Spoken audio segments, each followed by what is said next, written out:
नमस्कार, आप देख रहे हैं निष्पक्ष न्यूज। आपके साथ मैं हूं रवि ठाकुर। संसद के बजट सत्र के दूसरे चरण में आज लोकसभा में केंद्रीय मंत्री गिरिराज सिंह ने टीएमसी सांसद कीर्ति आजाद से पंगा मोल ले लिया। गिरिराज सिंह के टोकने से कीर्ति आजाद भड़क गए। गिरिराज सिंह पर बरस पड़े। कीर्ति आजाद ने अतीत के पन्ने खोलकर गिरिराज सिंह की दुखती रग छू दी। उधर राज्यसभा में भी डीएमके सांसदों पर केंद्रीय शिक्षा मंत्री धर्मेंद्र प्रधान की टिप्पणी से खफा मल्लिकार्जुन खड़गे ने धर्मेंद्र प्रधान का इस्तीफा मांगा। खड़गे की आक्रामक भाषा से जेपी नड्डा भी भड़क गए। अरे यह मेरे घर में आके मेरे पास एमएलसी बनने के लिए बैठा करते थे 1999 ये बात है, ये पर्सनल है। ये आप व्यक्तिगत आक्षेप नहीं करेंगे इस तरीके से ये कार्रवाई नहीं करेंगे। ये मुझे बताएंगे। ये इनको बात करने के तरीका नहीं, इनको बात करने की तमीज नहीं। माननीय कीर्ति आजाद, यह भारतीय जनता पार्टी के संस्कार है।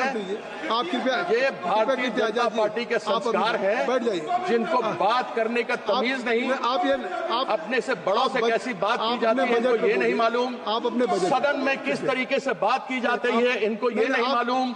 ये तुम करके बात कर रहे हैं, मैं इनसे आप करके बात कर रहा हूँ। लेकिन आजाद जी आप नहीं कर सकते। आप बैठ जाइए। इनका भगवान कुछ नहीं कर सकता। मुद्दा महंगाई का था। टीएमसी सांसद पेट्रोल और डीजल की कीमतों को लेकर सरकार पर निशाना साध रहे थे। मनमोहन सरकार की भी याद दिला रहे थे, लेकिन बीच बहस में गिरिराज सिंह बोल पड़े। केंद्रीय मंत्री का यह हस्तक्षेप टीएमसी सांसद कीर्ति आजाद को बर्दाश्त नहीं हुआ और आजाद गिरिराज सिंह पर बरस पड़े। कीर्ति आजाद गिरिराज सिंह को लेकर व्यक्तिगत हो गए। टिप्पणियां ऐसी आई कि कीर्ति आजाद के इस हमले पर साथ में बैठी महिला सांसद भी हंसने लगी। टीएमसी के एक और सीनियर एमपी शत्रुघ्न सिन्हा भी अपनी हंसी नहीं रोक पाए। लोगों को बोलना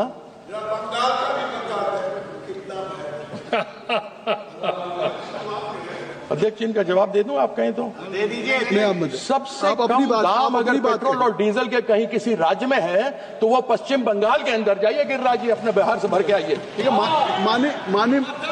माननीय मंत्री जी ने खड़े होकर आपसे कोई जवाब नहीं पूछा, इसलिए आप अपनी बात करें। अरे यह मेरे घर में आके मेरे पास एमएलसी बनने के लिए बैठा करते थे 1999। ये बात है, ये पर्सनल है। ये आप व्यक्तिगत आक्षेप नहीं करेंगे इस तरीके से ये कार्रवाई नहीं करेंगे। ये मुझे बताएंगे। ये इनको बात करने के तरीका नहीं, इनको बात करने की तमीज नहीं। माननीय कीर्ति आजाद, यह भारतीय जनता पार्टी के संस्कार है। आप कृपया, ये भारतीय जनता पार्टी के संस्कार है। बैठ जाइए। जिनको बात करने का तमीज नहीं, आप अपने से बड़ों से कैसी बात की जाती है इनको ये नहीं मालूम। आप अपने सदन में किस तरीके से बात की जाती है इनको ये नहीं मालूम। ये तुम करके बात कर रहे हैं, मैं इनसे आप करके बात कर रहा हूँ। लेकिन आजाद जी आप नहीं कर सकते। आप बैठ जाइए। इनका भगवान कुछ नहीं कर सकता। माननीय मंत्री बैठ जाइए। इनका कुछ नहीं कर सकता। माननीय मंत्री ठीक है। ये देखिए, आप करके बोलते हैं। माननीय कीर्ति आजाद जी, मैं आपसे बात कर रहा हूँ। बहुत वरिष्ठ हैं। ये आपसे बात, ये लाल बाबू प्रसाद के पास आके मेरे पास पड़े रहते थे कि फिर वही बात आप कर रहे हैं। ये रिकॉर्ड में नहीं जाएगा। ये रिकॉर्ड में देखिए, आया था। आप बैठ जाए। माननीय मंत्री जी आप बैठ जाए। माननीय मंत्री जी, कपड़ा पहनने का लोग नहीं था, कपड़ा हमने सिलवाया। ये गलत बात है। ये आप बिल्कुल सब रिकॉर्ड में जाएगा। इस तरह के आक्षेप आपसे अपेक्षा नहीं है। माननीय कीर्ति आजाद जी, इस तरह का आक्षेप बोलेगा तो मैं आप किसी माननीय सदस्य के ऊपर नहीं आप सर, ये तमीज आप बजट पे बोलिए। इसका तमीज देखिए। लेकिन माननीय कीर्ति आजाद जी आप बजट पे बोले। आप इस तरीके की बात किसी के ऊपर व्यक्तिगत आवाज आप सुन रहे हैं? आप सुन रहे हैं क्या बोल रहे हैं? आप उनका रिकॉर्ड में नहीं जा रहा। उनका रिकॉर्ड में नहीं जा रहा है। लोकसभा में कांग्रेस सांसद मनीष तिवारी ने अप्रवासी भारतीयों को हथकड़ियां पहनाकर वापस भेजने का मुद्दा उठाया। भारतीयों के साथ आतंकवादियों जैसे सलूक का इल्जाम लगाया तो कांग्रेस सांसद गौरव गोगोई ने मणिपुर को लेकर पीएम मोदी को घेरा। सवाल ये कि मणिपुर में राष्ट्रपति शासन क्यों लगाया गया। सवाल ये भी कि आखिर पीएम मोदी आज तक मणिपुर क्यों नहीं गए। जब नो कॉन्फिडेंस का मोशन आया, उस नो कॉन्फिडेंस के मोशन में आदरणीय प्रधानमंत्री ने क्या कहा था? आदरणीय प्रधानमंत्री ने कहा था कि शांति मणिपुर में निकट है, बहुत जल्द ही शांति आने वाली है। यह आज से 21 महीने की पहले की बात है।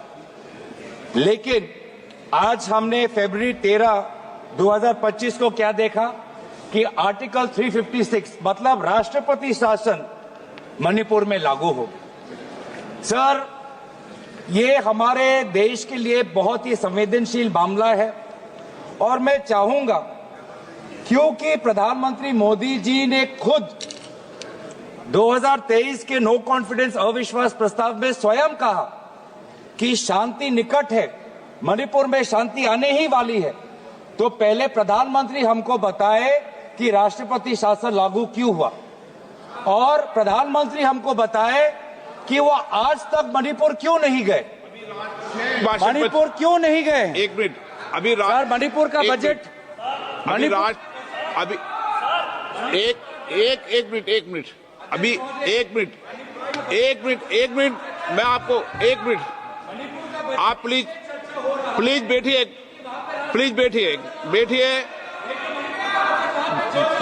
मिनट बैठिए। आपको मैंने कहा प्लीज बैठिए, आप कहना सब कहना, बैठिए, पहले बैठिए, एक मिनट बैठिए। मेरा माननीय सदस्यों से आग्रह है कि वह व्यापक चर्चा करें। अभी राष्ट्रपति अभिभाषण के विषय पर जब होगा, उस विषय पर भी चर्चा होगी, उस समय भी आप उस वक्त हो।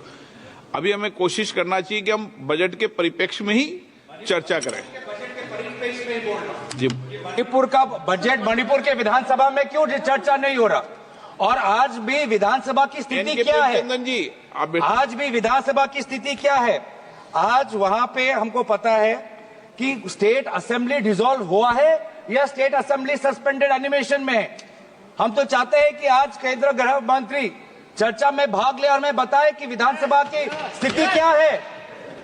गृह मंत्री को आज मणिपुर में जो राष्ट्रपति शासन हुआ है उसकी नैतिक जिम्मेवारी लेनी पड़ेगी।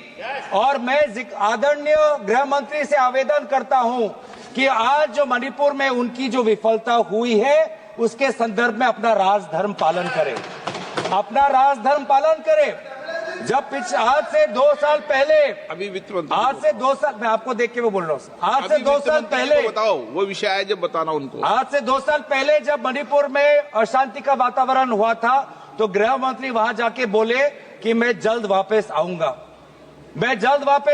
उन्होंने कहा था, आप रिकॉर्ड पूछ लीजिए, 2 साल हो गए, गृह मंत्री भी नहीं गए वहां पर। अमेरिका में 7,25,000 अनडॉक्यूमेंटेड इंडियंस हैं। कल तो ये 24,000, मेरी बात सुन लीजिए ध्यान से, 24,000 अमेरिका की हिरासत में है। 487 लोगों को फाइनल डेपोटेशन ऑर्डर्स दे दिए गए हैं। उनमें से 287 को भारतीय नागरिक के अनुसार चिन्हित कर लिया गया है। अमेरिका में जिस तरह की परिस्थिति बनी हुई है, वेनेजुएला के कुछ इलीगल इमिग्रेंट्स को गुंटानामो बे भेज दिया है, जहां पे आतंकवादियों को रखा जाता है। मैं आपके माध्यम से सरकार से ये पूछना चाहता हूं कि ये जो इलीगल इमिग्रेंट्स थे, कथाकथित इलीगल इमिग्रेंट्स, जो कोई अपराधी नहीं है, कोई आतंकवादी नहीं है, अपनी रोजी रोटी कमाने के लिए वहां बाहर गए थे, क्या उनको हथकड़ियां और बेड़ियां पहनाकर भारत वापस लाया जाएगा? लोकसभा की तरह राज्यसभा में भी आज भारी हंगामा हुआ। नेता विपक्ष मल्लिकार्जुन खड़गे ने डीएमके सांसदों पर केंद्रीय शिक्षा मंत्री धर्मेंद्र प्रधान की टिप्पणी पर सख्त ऐतराज जताया और उनसे सीधे सीधे इस्तीफा मांग लिया। हालांकि नेता सदन और केंद्रीय मंत्री और बीजेपी अध्यक्ष जेपी नड्डा ने खड़गे की भाषा पर सवाल उठाया, माफी की मांग भी कर डाली। मेरे को ये कहना है कि इस देश के एक भाग को और एक भाग के जनता को अगर आप उनके स्वाभिमान को ठेस लगाने की बात करेंगे और आप ये कहेंगे कि अनकल्चर्ड, अनसिविलाइज्ड और वो मानव नहीं है, अगर ऐसा कहते हैं तो आप मंत्री से इस्तीफा लो। देश को डिवाइड करने की बात कर रहे हैं, देश को तोड़ने की बात कर रहे हैं और देश को डिवाइड करने भी जो उन्होंने भाषा का उपयोग किया और चेयर पर स्पर्शन किया है, यह अति निंदनीय है, अति निंदनीय है। This is condemnable, this is to be condemned by one and all, including the LOP. He should condemn and he should apologise. जो शब्द का उपयोग किया है चेयर के प्रति, जो the word and the language used against the chair, it is unpardonable. वो अस्वीकार्य है और वो माफी योग्य नहीं है। फिर भी एलओपी को माफी मांगनी चाहिए और बताना चाहिए, अपने शब्दों को वापस लेना चाहिए, नहीं तो उसको एक्सपंज करना चाहिए। सर, मैं माफी चाहता हूं, मैं कभी आपके लिए नहीं बोला, मैं सरकार के पॉलिसी को हम ठोकेंगे ये कहा। माफ करना, अगर आपको मेरे बातों से अगर ठोस लगी है तो मैं आपसे माफी मांगता हूं, मैं सरकार से नहीं।